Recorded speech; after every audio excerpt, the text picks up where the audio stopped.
আল্লাহ বলেন লা ইয়ামলিকুনা শাফাআত, কেউ শাফাআত করতে পারবে না ইল্লা মান ইত্তাখাযা ইনদার রহমানি আহদা, শুধুমাত্র আমি আল্লাহ যাদেরকে শাফাআত করার ক্ষমতা দিব বলে ওয়াদা করেছি তারা ব্যতীত অন্য কেউ সুপারিশ করতে পারবে না। জোরে কন্যা সুবহানাল্লাহ। প্রথম অংশে আল্লাহ বললেন লা ইয়ামলিকুনা শাফাআত, কেউ সুপারিশ করতে পারবে না। বাতিলেরা এইটুকু গ্রহণ করে। আয়াতের অর্ধেক, ভাই অর্ধেক, কথার অর্ধেক সোর, এডিল দলিল সোর, হাদিস সোর, কথা কোন ঠিক কিনা? রব্বুল আলামিন সূরা মারইয়ামের 87 নম্বর আয়াতে কারিমায় আমার আল্লাহ বলেন লা ইয়ামলিকুনা শাফাআত, কেউ শাফাআত করতে পারবে না, কেউ সুপারিশ করতে পারবে না। এর পরের অংশে বলেন ইল্লা মান ইত্তাখাযা ইনদার রহমানি আহদা। পরের অংশে আল্লাহ কয় আমি আল্লাহ যাদেরকে শাফাআত করার ক্ষমতা দিব বলে ওয়াদা করেছি তারা ব্যতীত অন্য কেউ শাফাআত করতে পারবে না। বোঝা যায় আল্লাহর কথায় এই পৃথিবীতে এমন কিছু বান্দা, এমন কিছু বান্দি আছে রে যারা হাসরের ময়দানে সুপারিশ করতে পারবে এমন ওয়াদা আমার আল্লাহ দিয়েছে।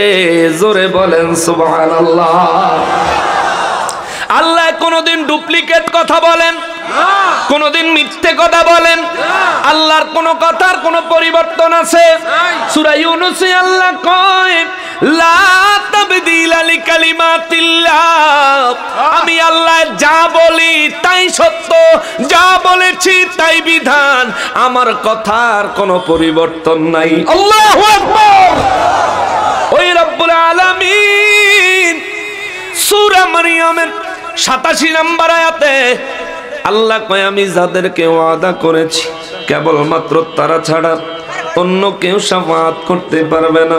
নূর নবী রাহমাতুল লিল আলামিন, আমার দয়াল নবী রাহমাতুল লিল আলামিনকে সাহাবায়ে কেরাম বলেন হুজুর নবী গো, আল্লাহ কারে কারে শাফাআত করার পারমিশন দিল? ইয়া রাসূলুল্লাহ, আপনাকে আল্লাহ শাফাআতের পারমিশন দিছে নি গো নবীজি? আমার নূর নবী রাহমাতুল লিল আলামিন মুসলিম শরীফের প্রথম খণ্ড 113 পৃষ্ঠা 199 নম্বর হাদিস কোট করেন, মুখস্থ করেন, নাইলে মোবাইলে রেকর্ড করেন, নাইলে লেখালন। আমার নূর নবী রাহমাতুল লিল আলামিন মুসলিম শরীফের 199 নম্বর হাদিসে মুবারাকের মধ্যে নবী বলেন ফাকালা রাসূলুল্লাহি সাল্লাল্লাহু আলাইহি ওয়াসাল্লাম লিকুল্লি নাবিয়্যিন দাওয়াতুম মুস্তাজাবাতুন ফাতাআজ্জালা কুল্লু নাবিয়্যিন দাওয়াতাহু ওয়া ইন্নী ইখতাবাতু দাওয়াতি শাফাআতান লিউম্মতি ফাহিয়া নাইলাতুম মান মাতা মিন উম্মতি লা ইউশরিকু বিল্লাহি শাইআন। রাওয়াহু মুসলিম। শরীরের সমস্ত শক্তি দিয়া বলেন সুবহানাল্লাহ। দু জাহানের বাদশাহ রহমাতুল লিল আলামিন আমার নূর নবীজি কয় এ সাহাবীরা রে, এরে সাহাবীরা, আমি রহমাতুল লিল আলামিনের আমার আল্লাহ একটা সুযোগ দিছে দোয়া করতাম। সমস্ত নবীদেরকে আল্লাহ স্পেশাল একটা সুযোগ দিছে। সব নবীদেরকে আল্লাহ বলছেন আপনারা দোয়া করেন, যে কোনো একটা দোয়া করবেন, আমি আল্লাহ কবুল করব, ওয়াদা দিলাম। সব নবীরা নিজেদের জন্য দোয়া করছেন, সব নবীরা নিজেদের জন্য দোয়া করছেন, সমস্ত নবীরা নিজেদের জন্য দোয়া করছেন। একই অফার, একই প্রস্তাব আমার আল্লাহ যখন আমি নবীরে দিল, নবী গো আপনিও একটা দোয়া করেন, আপনার এই দোয়াটা আমি আল্লাহ কবুল করব। আমার নূর নবী রহমাতুল লিল আলামিন বলেন, সাহাবীরা রে, সব নবীরা নিজেদের জন্য দোয়া করছে রে, আর আমি নবী রহমাতুল লিল আলামিন আল্লাহ যখন আমারে সুযোগ দিছে, আমি আল্লাহরে বলছি, মালিক আমার গুনাহগার উম্মত গুলারে শাফাআত করার ক্ষমতা আমাকে দিয়ে দাও। জোরে কন্যা সুবহানাল্লাহ। আমার নবী নিজে আল্লাহর কাছে বললেন, মালিক আমার উম্মত গুলারে শাফাতের ক্ষমতা দাও। আমি নবীর অভাব পূরণ চাই না, রিজিক চাই না, সম্পদ চাই না, দৌলত চাই না, বাদশাহী চাই না, আরাম চাই না, আয়াস চাই না, কিচ্ছু চাই না, শুধু আমার উম্মতের জন্য শাফাতের ক্ষমতা দেন, শাফাতের ক্ষমতা দেন, শাফাতের ক্ষমতা দেন। আমার নবী কয়, সাহাবীরা রে, আমার আল্লাহ আমি নবীর দোয়া কবুল করেছে। জোরে কন্যা সুবহানাল্লাহ। আমি নবীর দোয়া আমার আল্লাহ মঞ্জুর করছে রে সাহাবীরা। ও মুসলমান, মুসলমান রে, সাহাবায়ে কেরাম বলেন, হুজুর কোন শর্তে কবুল করলেন? কোন শর্ত দিয়েছে নাকি, না বিনা শর্তে কবুল করেছেন?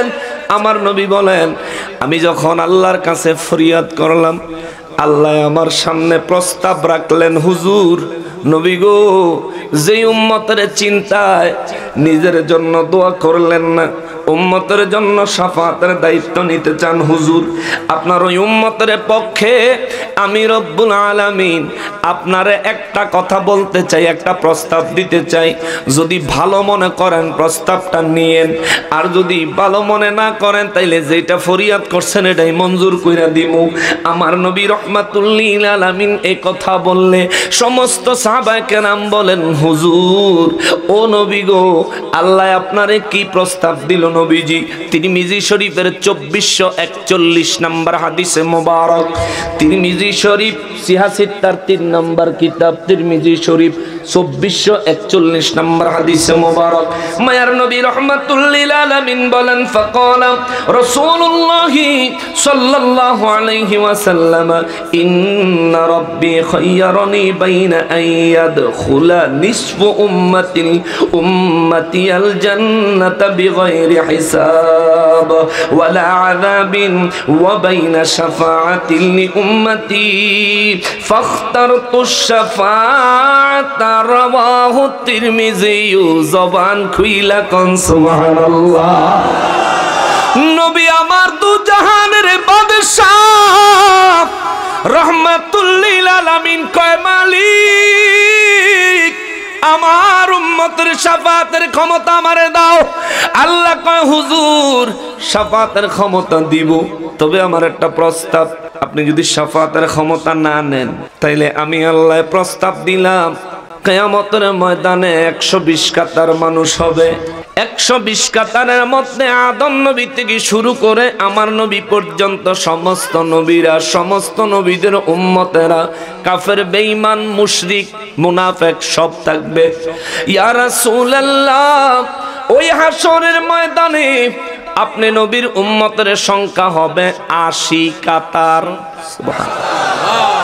জোরে কন্যা সুবহানাল্লাহ। আদম নবী থেকে শুরু করে ঈসা রুহুল্লাহ পর্যন্ত 1,23,999 জন নবীর উম্মত, কাফের, বেঈমান, মুনাফিক, ইবলিস সব মিলাইয়া 40 কাতার। আর আমার নবীর উম্মত 80 কাতার। আমার নবী বলেন, আল্লাহ মানে প্রস্তাব দিলেন, হুজুর নবী গো, আপনি যদি শাফাতের দায়িত্ব না নেন তাইলে আমি আল্লাহ আপনি নবীর উম্মতের জন্য একটা ওয়াদা করতে পারি। আমার নবী বলেন, আল্লাহ কি ওয়াদা করবেন? রব্বুল আলামিন কয়, নবী গো, আপনার উম্মতের মধ্যে সমস্ত উম্মত যখন হাশরের ময়দানে দাঁড়াবে 80 কাতার আপনার উম্মত হবে। আমি আল্লাহ ওয়াদা দিব, আপনার 80 কাতার উম্মতের মধ্যে 40 কাতার উম্মতের বিনা হিসাবে বিনা আযাবে আমি আল্লাহ জান্নাতে পাঠায়া দিব। আল্লাহু আকবার। নবী আমার রহমাতুল লিল আলামিনের আমার আল্লাহ এই প্রস্তাব করলে আমার নবীজি দুই চক্ষু মোবারকের পানি মোবারক ছেড়ে ছেড়ে কান্না শুরু করে দিলেন। আল্লাহ বলেন হুজুর কান্দেন কেন? আমার নবীজির কান্নার স্পিরিট আরো বাড়ে। জিবরাইল আমিন আইসা কয় নবী গো, আল্লাহ জানতে চায় আপনি কান্দেন কেন, কান্দেন কেন? ও বাবা, আমার নবী কেন কান্দে আল্লাহ জানেনি? জানেনি? মনের খবর সবার আগে জানে কে? যা আমরা চিন্তা করি তাও জানে কে? যা আমরা কাজে পরিণত করি তাও জানে কে? প্রকাশ্যে হোক গোপনে হোক, বাড়িতে হোক গাড়িতে হোক বাজারে হোক আর যেখানেই হোক না কেন, আমরা যেখানে যাই করি সমস্ত কিছু দেখেন কে? সমস্ত ব্যাপার শোনেন কে? সমস্ত বিষয়ে সব জায়গায় সমানভাবে উপস্থিত থাকেন কে? রব্বুল আলামিন জানা সত্ত্বেও আমার নূর নবী রহমাতুল লিল আলামিনের আমার আল্লাহ জিবরাইল আমিনের দিয়া খবর পাঠায়, জিজ্ঞেস করে জিবরাইল রে আমার বন্ধুরে জিজ্ঞেস কর, এত বড় প্রস্তাব আমি পাঠাইলাম, 80 কাতারের মধ্যে 40 কাতার বিনা হিসাবে বিনা আযাবে। আল্লাহু আকবার। এ মিয়া সাহেব, আমাদের হিসাব যদি আল্লাহ নেয় উপায় আছে? উপায় আছে? চেয়ারম্যান সাহেবরে ছাড়া আর কেউ রে চা দিয়েন না। স্টেজে খাওয়া দাওয়া বন্ধ, উঠা বসা বন্ধ। যারা আছেন একদম রোবটের মতো বই থাকবেন, ঠিক আছে? আপনারা আলোচনা চলতেছে, ওয়াজ আপনারা শুনবেন। আপনারা নড়লে চললে আর সব মনোযোগ নষ্ট হয়ে যায়, ঠিক না বাজান? আপনার চা খান, ঠান্ডা হয়ে যাবো, পোকা পড়বো। আপনারা বাদ দিয়ে লইছি তো। চেয়ারম্যান সাহেব মানুষ দিয়েই যখন লাইছে, হ্যাঁ তাইলে খান, এরপরে আর দিয়েন না। আর বেশি করে চা বানায় তখন একটা বড় মটকাত করে মাহফিল শেষ হলে সবাই চা খাওয়াবে। চা, সিগারেট, পান এগুলি এমন এক খাওয়ান, একজনের খাইতে দেখলে আরেকজনের খাইতে মন চায়, ঠিক না? আমরা অভ্যস্ত। তো এই জন্য মাহফিলের ভিতরে আমি এই ব্যাপারটা খুব কেয়ারফুল থাকি। আমি নিজেও মাহফিলে চা খাই না। বেশি সমস্যা হইলে একটু গরম পানি লগে লই আই, ওইটুকু খাই। আর নাইলে এই যে পানি দিয়ে চালাই দিই। আইয়া কিন্তু ডাইরেক্ট স্টেজে উঠছি, সারা রাস্তা গাড়ি আমি নিজে চালাই আইছি। আইয়া স্টেজে উঠছি, একটু পানি খাইছি। আপনাদের যদি কষ্ট না হয় আমি সামনে কথা বলবো, কষ্ট হবে না তো? নবীজির শাফাআত, আমার নবীজির শাফাআত ছাড়া এমন কোন ব্যক্তি আছেন জান্নাতে যাইবেন? যাইতে পারবেন? একজন থাকলে একটু হাত উঠান যে হুজুর আমি যাইতে পারবো নবীজির শাফাআত ছাড়া। কে আছেন? আবার আছেন? আরে আদম নবী থেকে ঈসা নবী পর্যন্ত সব নবীরা আমার নবীর শাফাআতের আশায় আমার নবীর কদম মোবারকের নিচে আইসা দাঁড়াবে। সুবহানাল্লাহ। এখন আমাদের দেশে যারা নবীর শাফাআত মানে না, হেরা কবে হ্যাঁ এই যে আর খবর কইল মিছা কথা। কি মিছা কথা? ওই যে নবীজির কদমের নিচে আইসা সব নবীরা দাঁড়াইব, এইটা কেমন কথা? তো তারে বলবো যদি কোরআন হাদিস না জানো তাইলে পড়ালেখা করো। তিরমিজি শরীফ 3616 নম্বর হাদিস,